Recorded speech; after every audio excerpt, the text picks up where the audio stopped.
Welcome back again sa ating YouTube channel mga Kadaberkads, and for today's video, ang pag-uusapan natin ay tungkol sa mga importanteng ganap sa loob at sa labas ng Eat Bulaga. So kanina unang arangkada pa lang po mga Kadaberkads ng Eat Bulaga, ang dami po agad nagtatanong sa mga online viewers at mga televiewers natin kung bakit wala daw po si Raisa May Dizon dito po sa Eat Bulaga Studio at bakit daw po pinaghiwalay ngayong araw po ng Martes. Marami kasing nag-alala agad kay Raisa May Dizon mga Kadaberkads kasi syempre nakita rin po nila si Bimbi na hindi po ganado ngayong araw, ramdam po yung kalungkutan pag wala po si Raisa May Dizon sa kanyang tabi. So unang-una mga Kadaberkads, pre-recorded po ang Eat Bulaga ngayong araw po ng Martes, meaning nung nakaraang week pa po ito, nung time po na si Raisa May ay nasa barangay. Ito po yung tinape or pre-recorded episode. Ngayon po ipinalabas araw po ng Martes mga Kadaberkads. Ito yung time po na masama yung pakiramdam ni Raisa May, wala po siyang pang-amoy,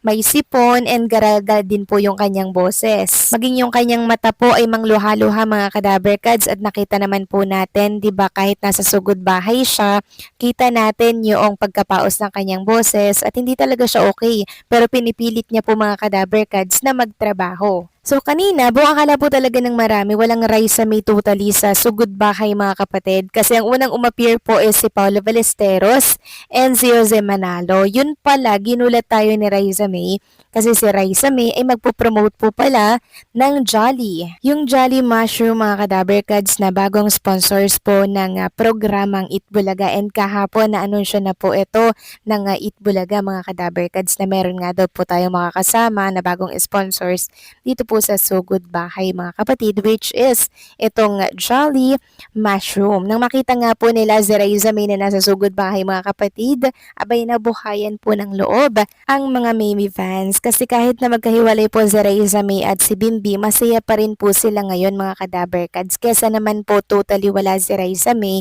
di ba? Mas lalo pong malulungkot ang mga Daberkads natin. And kanina, nagkaroon din naman po ng interaction si Bimbi and si Raisa, di ba? Nung tinanong po ni Bimbi si Raisa na, Raisa, kanino ang Jolly Love mo? Sabi po ni Raisa May, para sa mga Daberkads natin. And speaking of Jolly Love pala mga Kadaberkads, namigay po itong Jolly Love ng mga product nila sa Team Studio and syempre sa Team Bahay. Napakagalante po ng Jolly Love mga Kadaberkads. Samantalang habang si Raisa May po ay nasa kabilang screen mga Kadaberkads, nakita natin na pinagmamasdan talaga ni Bimbi si Raisa May na tila baga alalang-alala po si Bimbi sa sitwasyon ni Raisa May nung tinay po ang episode na yan. Alam kasi ni Bimbi mga Kadaberkads na hindi po maganda yung kalagayan ni Raisa May Dizon, pero pinilit niya pa rin po talagang makapagtrabaho.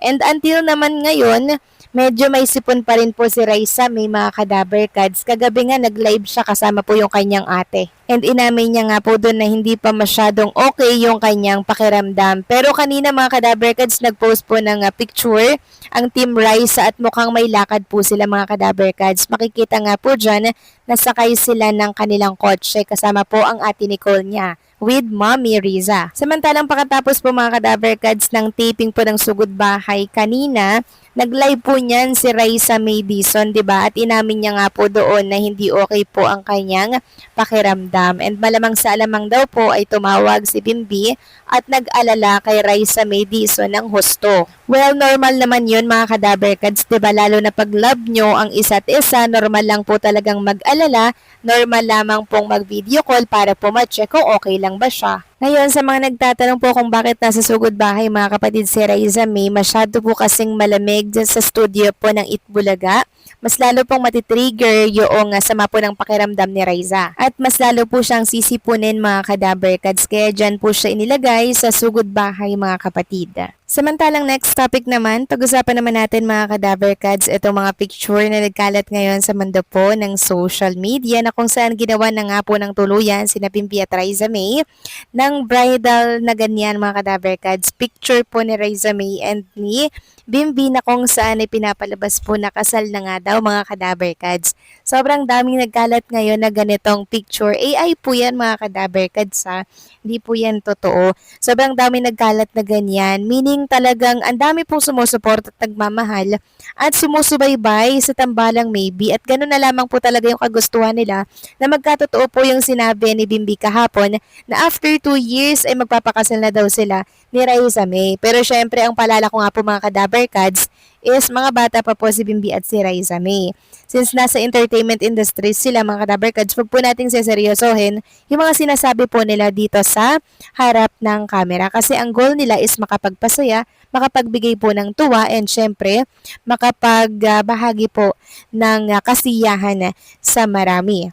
Samantalang next topic naman, pag-usapan naman natin ang tungkol dito kaya Bimbi na kung saan naispatan po nakasama ang ABS-CBN Music Executive kung may bago daw po kayang proyekto.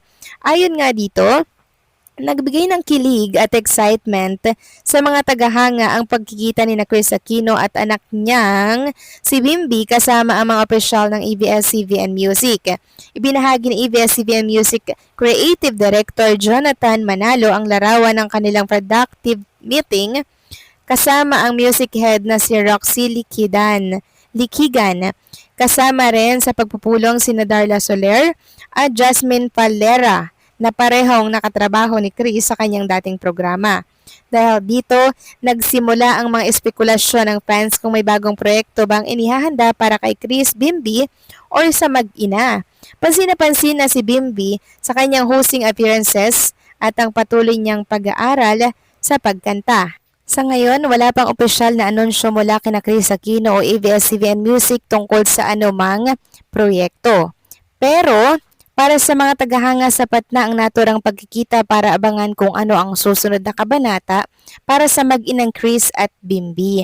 So possible po mga kadaberkads na meron pong project si Bimbi and si Miss Chris Aquino mga kadaberkads. At yan po yung dapat nating abangan. At sa mga nangangamba naman po na iiwanan po ni Bimbi ang Itbulaga since nililigawan po ng ABS-CBN Executive, hindi po yan mangyayari mga kadaberkads, no?